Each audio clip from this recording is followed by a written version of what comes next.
নমস্কাৰ বন্ধু বান্ধৱীসকল, আপোনালোক সকলোকে মোৰ ইউটিউব চেনেল সপোনৰ কিটচেনলৈ স্বাগতম। আজি ফটা গাখীৰৰ পৰা এবিধ মিঠাই বনালোঁ। গৰম দিনত প্ৰায়ে গাখীৰবোৰ ফাটে নহয় জানো বাৰু? আপোনালোকে বাৰু গাখীৰবোৰ ফাটিলে পেলাই দিয়ে নেকি? মই কিন্তু পেলাই নিদিওঁ। মই এনেদৰে মিঠাই বনাই পেলাওঁ।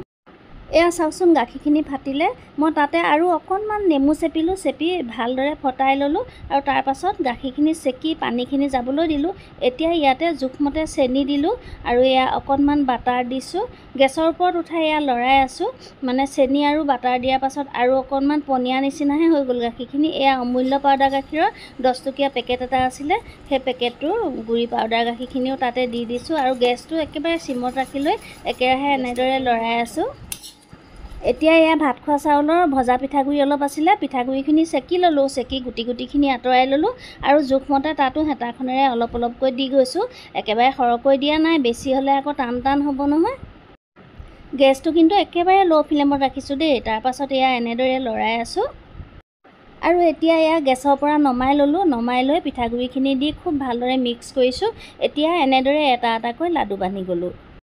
ইমান সুন্দৰ হয় নহয়, একেবাৰে ড্ৰাই ৰসগোল্লাটোৰ দৰে হয় আৰু কেইবাদিনো ধৰি খাব পাৰি, একো বেয়া নহয়।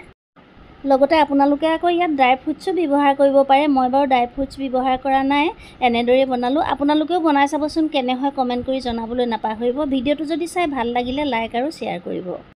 ভিডিঅ'টো সম্পূৰ্ণকৈ চোৱাৰ বাবে আপোনালোক সকলোকে মই অশেষ ধন্যবাদ জনালোঁ।